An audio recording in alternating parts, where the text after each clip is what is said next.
नमस्ते विद्यार्थी मित्रांनो, मी प्राध्यापक विशाल गावडे.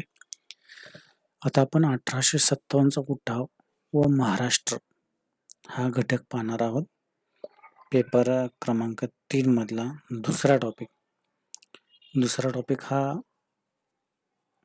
भारतीयांनी किंवा महाराष्ट्रीयांनी ब्रिटिशांच्या विरोधामध्ये कशा प्रकारे कशा पद्धतीनं कोणी लढा दिला हे पाहणार आहोत आपण याच्यामध्ये. की लढा तर दिलेला आहे, परंतु कोण्याने कसा दिला, कशा पद्धतीनं दिला, कुठे दिला, हा घटक आपल्याला पाहावयाचा आहे. त्याच्यानुसार आपण भारतातील काही घडामोडींचा आढावा आपण घेत आहोत आणि त्या अनुषंगाने महाराष्ट्रामध्ये राष्ट्रीय चळवळ कशी वाढली, कुणी वाढवली आणि स्वतंत्र चळवळीमध्ये महाराष्ट्राचं योगदान काय आहे, या अनुषंगाने आपण हा पेपर पाहणार आहोत. तो अगदी संयुक्त महाराष्ट्राच्या चळवळीपर्यंत किंवा महाराष्ट्र निर्मितीपर्यंतचा आढावा आपल्याला याच्यामध्ये घ्यायचा आहे, ना की फक्त स्वतंत्र चळवळीपर्यंत घ्यायचा आहे. अशा पद्धतीनं सर्व घटकांचा, सर्व बाबींचा आढावा आपण याच्यामध्ये घेणार आहोत. तर 1857चा उठाव घडून आला हेही तुम्हाला माहिती आहे. 1857 साली त्याची वेगवेगळी काही कारणं पण होती. जसं की काही कारणांचाही आढावा आपण इथं घेऊया. कंपनीचं जे साम्राज्यवादी धोरण होतं, म्हणजे ब्रिटिश फक्त आर्थिक व्यापार करण्यासाठीच इथं आले नव्हते, तर इथल्या राजकीय अस्थिरतेचा व आर्थिक दुर्बलतेचा फायदा घेऊन त्यांनी काय केलं, राज्यकारभारामध्ये हस्तक्षेप करायला सुरुवात केली. मग याच्यामधले ब्रिटिश गव्हर्नर होते लॉर्ड हेस्टिंग्स, डलहौसी या किंवा लॉर्ड वेलेस्ली यांनी काय केलं, आपापली तत्व किंवा आपापल्या धोरणं राबवायला सुरुवात केली. त्याच्यामुळे काय झालं, लोकांच्या मनामध्ये असंतोष निर्माण झाला. असे प्रत्येक घटक नाराज होते. आता काही संस्थानिक होते, त्यांना काय केलं, त्यांनी त्यांची सैन्य व्यवस्था खालसा केली आणि खालसा करून काय केलं, तैनाती फौज लावली. जे लॉर्ड वेलेस्लीचं धोरण अतिशय चुकीचं धोरण होतं त्या कालखंडाच्या अनुषंगाने, कारण की त्या तैनाती फौज म्हणजे फौज तैनात केलेला खर्च हा काय करायचा होता, राज्याला द्यायचा होता, प्लस त्या सैन्यांना त्यांचा सांभाळ करून. नंतर डलहौसी सारख्या व्यक्तीनं काय केलं, की संस्थानं खालसा करायचं धोरण घेतलं, म्हणजे आक्रमक पद्धतीनं धोरण अवलंबलं आणि कोणतीही कारणं जोडून काय केलं, ते संस्थान खालसा केली आणि त्याच्यावरती ब्रिटिशांची सत्ता स्थापन केली. असं म्हणजे त्यांना उदाहरणार्थ काही वेळेस दत्तक वारसा नामंजूर. ओके, आता 1844 मध्येच ही अट घातलेली होती, जर एखाद्या राजाने पुत्रिक असेल तर त्याने काय करायचं आहे, की त्याचं राज्य ब्रिटिशांना देऊन टाकायचं किंवा ती राज्य खालसा करायचं आणि ब्रिटिशांकडं हस्तगत करायचं, असं एक धोरण त्याच्यामध्ये होतं. मग हे धोरण सुद्धा अतिशय चुकीचं होतं. असं पूर्वी नव्हतं. पूर्वी जर राजा नसेल तर तो दत्तक घेऊ शकत होता, परंतु दत्तक घेण्याचा अधिकारच संस्थानिकांचा काढून घेतला. मग याच्यामध्ये सातारा सारखं राजकारण असेल, जेतपूर, संबलपूर, भागत, उदयपूर, झाशी अशी संस्थानं काय केली, त्यांनी खालसा केली. अशा परिस्थितीमुळे काय झालं, लोकांच्या मध्ये म्हणजे संस्थानिकांच्या मनामध्ये ब्रिटिशांच्या विरोधात काय झालं होतं, असंतोष निर्माण झाले होता. एवढंच करून सरकार थांबलेलं नाही, तर त्यांच्या पदव्या, तनखे सुद्धा बंद केलं. म्हणजे जे पदव्या पूर्वी दिल्या जायच्या त्यांना, त्या काढून घेतल्या. त्यामुळं संस्थानिक काय झाले, संतप्त झाले. तर याच्यामध्ये दत्तकपुत्र नानासाहेब पेशवे होता, ज्याची पदवी काढून घेतली पेशवे. ओके, अशा पद्धतीचं काही सामाजिक कारण पण होती. ही झाली राजकीय कारण. सामाजिक कारण सुद्धा होती, की काय होतं, की ब्रिटिश स्वतःला उच्च कुलीन समजायचे. भारतीय लोक हे काय आहेत, एक प्रकारची गुलाम असतात किंवा रानटी प्रवृत्तीचे आहेत, असं काय होतं, ब्रिटिशांचं म्हणणं होतं. ही त्यांची एक विचारसरणीच होती. त्यांना बाळकडूच तसं भेटलेलं होतं, तसं शिक्षणच भेटलेलं होतं.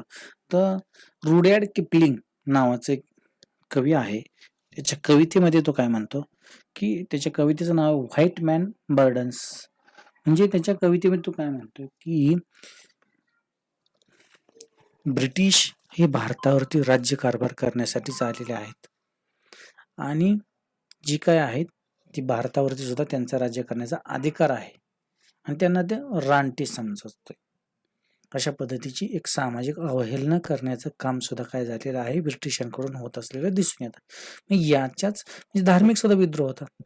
आता मद्रास छावणीतील उदाहरण देतो. 1806 मध्ये लष्कराच्या मद्रास छावणीत काय झालं, की शिपायांना गंध लावून आणि दाढी वाढवण्यास बंदी घातली.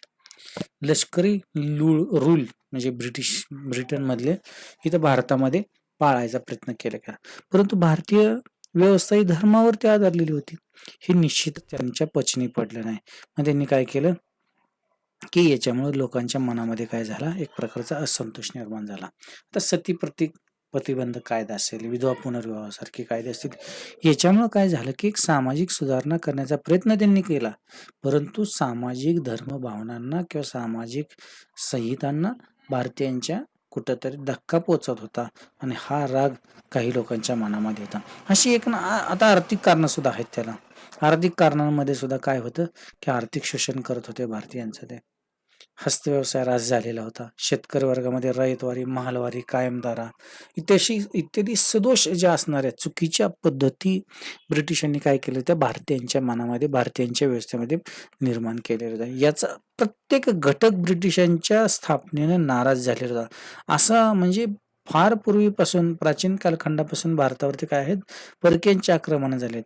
परंतु या परकीय आक्रमणांमध्ये आणि ब्रिटिशांच्या ध्येयधोरणाच्या विस्तारामध्ये एक फरक होता, की पूर्वी जे कुशाण, शेकहून असतील, मुघल सल्तनत असतील, या लोकांनी काय केलेलं आहे, की भारतीय धर्मव्यवस्थेमध्ये, भारतीय सामाजिक व्यवस्थेमध्ये भारतातील तळागाळातल्या खालच्या घटकामध्ये हस्तक्षेप न करण्याचं धोरण ठेवलेलं होतं. हे याच्यामुळे काय झालं, त्यांच्याविषयी राजकीय लढाया होत होत्या, परंतु सामाजिक असंतोष निर्माण व्हायचा आणि सामाजिक उद्रेक, बंड होण्याचं कधी घडून आलेलं नाही. अशा पद्धतीनं काय झालेलं होतं, हे 1857चा उठाव ह्याच गोष्टींचं नेतृत्व करतो. म्हणजे त्यालाच पहिलं स्वातंत्र्य समर सुद्धा म्हटलं स्वातंत्र्य सावरकरांनी, बरोबर. तर काही लोकांनी याला शिपायांचे बंड म्हटलंय. तर नरफाटक सारखे भारतीय इतिहासकार काय करतात, त्यांना शिपायांची गर्दी सुद्धा म्हणतात. म्हणजे याच्यामध्ये काय झालं, ते राजे, संस्थानिक सरदार, जमीनदार, सामान्य जनता देखील या सैन्याबरोबर सहभागी झाली होती. काही लोकांना असं वाटतं, की फक्त ही शिपायांचेच बंड होतं. काही लोक म्हणतात सामान्य लोक पण होते. म्हणजे त्याला स्वतंत्र समर पण म्हटलंय पहिलं स्वातंत्र्य सावरकरांनी. म्हणजे अशा पद्धतीने ब्रिटिशांच्या विरोधामधला हा जो काही राग होता, तो राग एक प्रकारचा यातून निर्माण झालेला. म्हणजे ब्रिटिशांनी 1757 पासून ते 1857 पर्यंत केलेले काही घडामोडी होते, काही बदल, या बदलांच्या विरोधातलं बंड म्हणजेच 1857चा स्वातंत्र्य समर, असं याचं वर्णन केलं जातं. आता असं महाराष्ट्रामध्ये कोणकोणते बंड झाले किंवा उठाव झाले ब्रिटिशांच्या विरुद्ध 1857च्या कालखंडामध्ये, ते आपण या ठिकाणी पाहणार आहोत. ओके. याच्यामधला जो पहिला आहे, तो म्हणजे साताऱ्याचे राज्य व रंगो बापूजी गुप्ते. हा महत्वपूर्ण घटक आहे. 1818 मध्ये जरी मराठी सत्तेचा शेवट झाला, तरी ग्रँड डपो एल्फिस्टन यांनी काय केलं होतं, छत्रपती प्रतापसिंह साताऱ्याचे राजा म्हणून घोषित केलं होतं. आता हे सातारचं राज्य मात्र प्रतापसिंह आता छत्रपती न होता राजा बनले होते. आता तेही 1839 साली इंग्रजांनी काय केलं होतं, खालसा केला आणि हे राज्य परत मिळवण्यासाठी राजांचा वकील रंगो बापूजी गुप्ते यांनी काय केलं, अविरतपणे प्रयत्न केला. आता या गोष्टीसाठी दाद मागणारा पहिला भारतीय किंवा पहिला महाराष्ट्रीयन व्यक्ती कोण असेल, तर रंगो बापूजी गुप्ते असतील. त्यांनी काय केलं होतं, की एक प्रकारचं आपली मागणी मान्य करून आणण्यासाठी ते इंग्लंडला गेले, परंतु त्याच्यात काही सुद्धा उपयोग झालेला दिसून येत नाही. मग त्यांनी काय केलं, ब्रिटनहून माघारी आल्यानंतर ब्रिटिशांच्या विरोधामध्ये काय केलं, एक सशस्त्र उठाव घडवून आणण्याचा प्रयत्न केला. त्यांनी निश्चय केला, की ब्रिटिशांचं राज्यच आपण खालसा करून टाकूया, जेणेकरून आपण आपली सत्ता प्रस्थापित करू शकू. मग त्यांनी काय केलं, बेळगाव पर्यंतच्या भागातून रामोशी, कोळी, मांग इत्यादी लोकांचं सैन्य उभारलं. वेगवेगळ्या जाती धर्माची लोक त्याच्यामध्ये गोळा केली. कोल्हापूर, पंढरपूर, फलटण, कराड, बेळगाव इत्यादी ठिकाणी त्यांनी उठाव करण्याचं ठरवलं. आणि त्याच्यामधला मुख्य हेतू काय होता त्यांचा, की युरोपियनांना ठार मारायचं आणि सरकारी खजिना लुटायचा. आणि इंग्रजांच्या कैदेत जे लोक असतील, ते काय करायचे, त्यांची सुटका करायची आणि इंग्रजी प्रशासन मोडून काढायचं, असं रंगो बापूजी गुप्ते यांनी ठरवलं. का ठरवलं? कारण की त्यांनी ब्रिटिशांनी काय केलं होतं, आपलं संस्थान खालसा केलेलं होतं. ह्याचा राग त्यांच्या मनामध्ये होता आणि ह्याचा रागाचा कुठंतरी एक प्रकारची त्यांना विरोध करणं गरजेचं होतं, तरच आपल्या मागण्या मान्य होतील.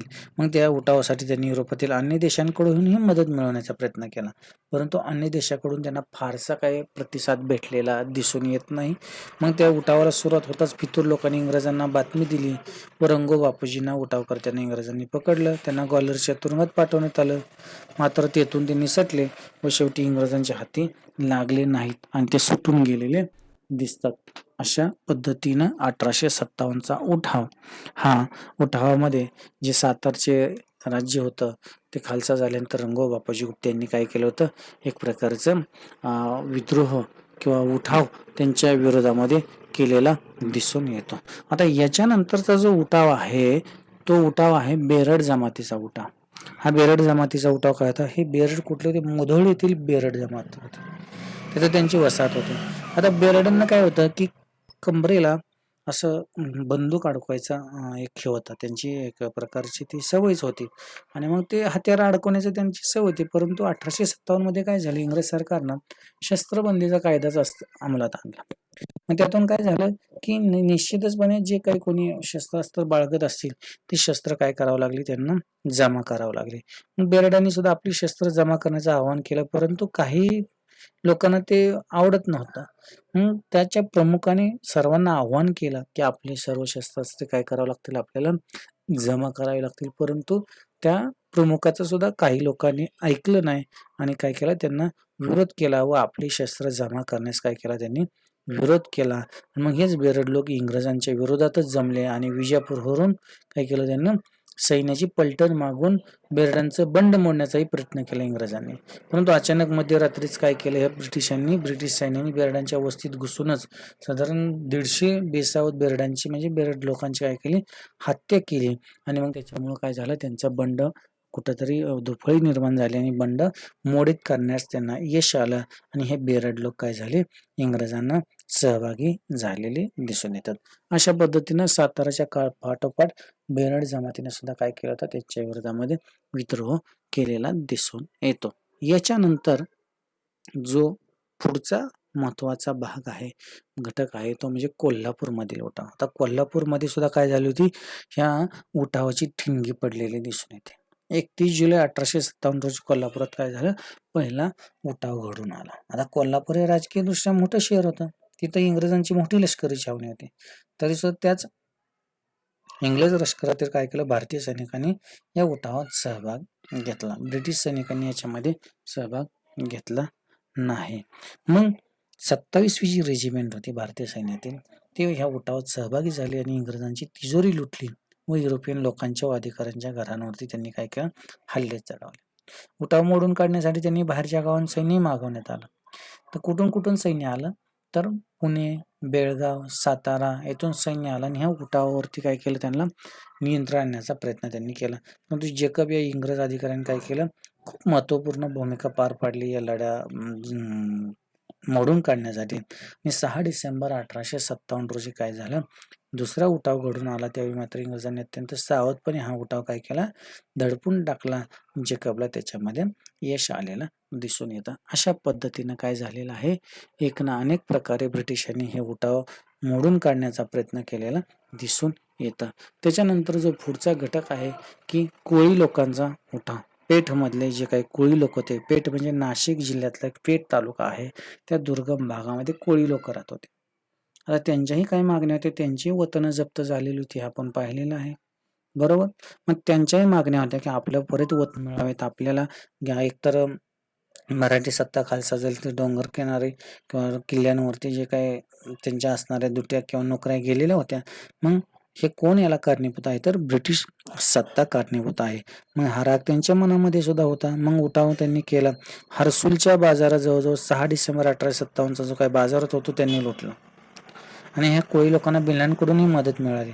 त्याच्यामुळे काय झालं, त्यांचा उत्साह वाढला. बाजार लुटल्यानंतर त्यांचा उत्साह वाढल्यानंतर त्यांनी काय केलं, सरकारी खजिनाच लुटायचा प्रयत्न केला. तर सरकारी म्हणजे ब्रिटिशांचा सरकारी खजिना. आजच्या अनुषंगाने हा शब्द घेऊ नका. तर काही लोक त्यांना आजच्या अनुषंगाने सरकार म्हणजे राष्ट्र आणि राष्ट्राच्या विरोधात द्रोह केला म्हणून त्यांना कुचलण्यात आलं, अशा पद्धतीचे अर्थ लावले जातात. परंतु तसं नाही, तर त्यांचे हक्क आणि अधिकार त्यांना मिळवण्यासाठी त्यांनी बंड केले होते, जे ब्रिटिशांनी त्यांच्याकडून हिरावून घेतलेले होते. हे लक्षात ठेवायचं आपल्याला याच्यामध्ये.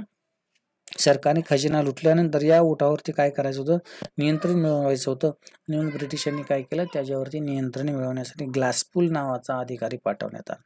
तर ही बातमी समजत उठावकर्ते जंगलात जाऊन लपले. मात्र ग्लासपूलने काय केलं, त्यांना जंगलातून हद्दपार केलं व तसेच कैद केलं आणि कठोर शिक्षा दिली.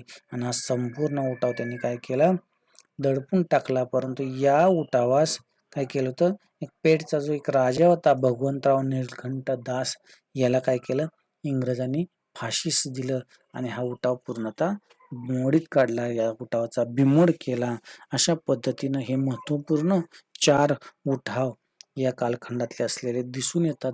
ज्यावेळेस अखिल भारतामध्ये हे सगळं 1857च्या उठावाचं लोण पसरलेलं होतं आणि पसरलेलं असताना काय केलेलं आहे, एक प्रकारचं भारत आणि महाराष्ट्राने सुद्धा की याच्यामध्ये मागे न राहता काय केलं, की एक प्रकारचं सहाय्य केलेलं दिसून येतं. आता याच्यानंतर इतर ठिकाणीही उठाव झालेले होते, परंतु आपण काही महत्वपूर्ण उठाव पाहिलेले आहेत. आपल्याला ऑब्जेक्टिव्ह साठी विचारले जातील हे प्रश्न. बेरडांचा उठाव कुठे झाला, तर बेरड हे मुख्य बेरडांची वसाहत कुठे होती, तर मुधोळ येथे होती. ओके. किंवा पेठच्या कोळी लोकांचा उठाव दडपून टाकण्यासाठी कोणाची नियुक्ती करण्यात आली, ग्लासपूलची नेमणूक करण्यात आली. जे काही ऑब्जेक्टिव्ह असतील ते याच्यामध्ये आपल्याला विचारले जातील, हे लक्षात ठेवा. आता याच्यानंतर काही जे दुसरे सुद्धा होते महत्वाचे, परंतु काही इतर ठिकाणचे सुद्धा उठाव आपल्याला या ठिकाणी पाहणं संयुक्तिक ठरतं. याच्यामध्ये जे उठाव आहेत ते पुढचे उठाव पाहूया आपण, की इतर ठिकाणचे उठाव. जमाखिंडी संस्थानातला राजे आप्पासाहेब पटवर्धन, ओके, इंग्रजांच्या मर्जीतले आणि उठावाला तोंड देण्यासाठी शस्त्र साठा केलेला होता. म्हणजे हे होते, परंतु ते काय झालं, इंग्रजांना त्याचा संशय आला आणि जमाखंडीतील उठावकर्त्यांना काय केलं, त्यांनी उठावापूर्वीच कैद केला. अशा पद्धतीने जमाखंडी संस्थानातला उठाव सुद्धा काय केला, ब्रिटिशांनी मोडीत काढला. हे संस्थानिकांनी फार मोठ्या प्रमाणामध्ये उठाव केले होते अखिल भारताच्या स्वरूपातले. तर नागपूरमधले पण आहे. आता नागपूरची पण होती, 13 जून ही उठावाची तारीख होती, परंतु इंग्रजी ठिकाणावर हल्ला करण्याची योजना होती त्यांची. पण याचा सुगावा लागल्याने इंग्रजांनी काय केला, हा उठाव दडपून टाकला आणि 3 उठावकर्त्यांना काय केलं, फाशी आणि अनेकांना जन्मठेपेची शिक्षा दिली. अशा पद्धतीचा नागपूरचाही काय केला, उठाव त्यांनी दडपून काढला. नंतर औरंगाबादमध्ये निजामाच्या प्रांतामध्ये सुद्धा काय झालं, की उठाव करण्यात आला. आता ही देशभरातील उठाव चळवळीतील सैन्यांपर्यंतही पोहोचलं. मग उठावासाठी सैन्याने योजना आखली, परंतु त्याचाही संशय इंग्रजांना आला व त्यांनी संशयितांना पकडून फाशी व जन्मठेपेची शिक्षा दिली. नंतर नगर नाशिक भिल्लांचा उठावाचा आपण पाठीमागं पण पाहिला. 1857च्या काळामध्ये सुद्धा काय भिल्लांनी उठाव केले होते. नांदगाव येथे भिल्ल व इंग्रज यांच्यात काय झालं, 21 जानेवारी 1857 रोजी चकमक झाली, परंतु इंग्रजांनी काय केलं, भिल्लांचा उठाव मोडून काढला. त्यांना पकडून शिक्षा देण्यात आली. अशा पद्धतीनं काय आहेत या जे काय घडामोडी घडल्या, तर हे आपण या ठिकाणी पाहिलं. परंतु या सर्व शेतकऱ्यांचेही उठाव असतील. या इंग्रजी कागदपत्रामध्ये त्याला दक्कन के दंगे म्हटलेले, म्हणजे दक्षिणेकडचे दंगे हे दक्षिणेकडच्या भागामध्ये घडलेले होते, म्हणून याला दख्खनचे दंगे असं सुद्धा म्हटलं जातं. आता निश्चितच आपल्याला याच्यामध्ये काय समजलेलं असेल किंवा न समजलेलं असेल तर आपण त्याच्यावरती कमेंट बॉक्समध्ये प्रश्न विचारू शकता. तर फार काय अवघड नाही, आपण काय पाहिलं ते बघा, की सातारचे राजे रंगोबापूजी गुप्ते यांचा प्रयत्न काय होता ब्रिटिश सत्ता उलथून लावण्यामध्ये ते पाहिला. बेरड जमातीचा उठाव पाहिला. बेरडांनी का उठाव केला होता, त्यांच्या काय गोष्टी होत्या त्या त्यांनी केलेल्या होत्या. मग कोल्हापूरमधला उठाव पाहिला आपण. कोल्हापूरची जी काही सैन्याची छावणी होती तिथला हा उठाव पाहिला. पेठच्या कोळी लोकांचा सुद्धा आपण काय केला, उठाव पाहिलेला दिसून येतो. नंतर इतर ठिकाणचं काय, जमाखिंडी संस्थान नागपूर असेल, औरंगाबाद असेल, नगर, नाशिक इत्यादी ठिकाणचे सुद्धा काय केले आपण उठाव पाहिलेले दिसून येतात. अशा पद्धतीनं आपण हे जो काही सशस्त्र आणि पहिला स्वातंत्र्य समर समजलं जातं स्वातंत्र्य सावरकरांच्या मतानुसार.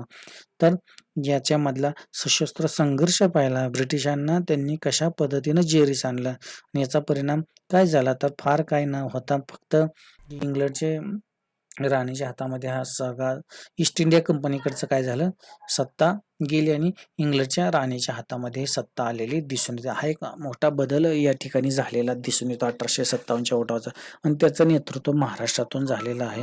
ही फार मोठी गोष्ट असलेली दिसून येते. आता याच्यामध्ये आपल्याला काही अडचणी असतील तर आपण निश्चितच कमेंट बॉक्समध्ये प्रश्न विचारू शकता. आपलं TYBAचं हे लेक्चर आहे. तर काही अडचण असतील तर आपण सांगू शकता. आपल्याला याच्यामध्ये ऑनलाईन परीक्षा होणार आहे आणि ऑनलाईन परीक्षेमध्ये काय आहे, की ऑनलाईन परीक्षेमध्ये 40 मार्काची ही ऑब्जेक्टिव्ह मेथडनं परीक्षा होणार आहे आणि 10 मार्क आपल्या कॉलेजला इंटरनल असेसमेंटसाठी असतात. प्रत्येकी पेपरचे जवळ-जवळ 10 म्हणजे 50 मार्क्स 5 पेपरचे आणि इंग्लिशचे 10 मार्क्स असे 60 पेपरचे इंटरनल असेसमेंट कॉलेजकडून होत असते. तर त्याच्याही आपल्याला काही वारंवार सूचना देण्यात येतील. तर त्या सूचनांचं पालन करून आपण काय करायचे, आपल्या इंटरनल असेसमेंट्स जमा करायचे किंवा प्रेझेंटेशन असेल, जो काही प्रोजेक्ट असेल त्यावर सूचना येतीलच तुम्हाला. तर त्या आपण जमा करायच्या आहेत. ओके. जरी आपल्याला काही अडचण असतील तर आपण निश्चितपणे गिरीस्थान कॉलेजशी आपला संपर्क साधावा किंवा माझा नंबर आहे आपल्या कमेंट बॉक्समध्ये, आपल्या ग्रुपमध्ये तुम्ही प्रश्न विचारू शकता. त्याच्यामुळे काही अडचण नाहीये. आपण हे थोडक्यामध्ये BA भाग 2च्या सिलेबसच्या किंवा अभ्यासक्रमाच्या अनुषंगाने आपण पाहत आहोत. आता याच्याही नंतर इतर सुद्धा काही उठाव झालेले आहेत. ते उठाव सुद्धा आपण या ठिकाणी पाहणार आहोत. ओके. तर आपल्याला इथं समजलेलं असं मी गृहीत धरतो आणि या ठिकाणी थांबतो. ओके आणि धन्यवाद.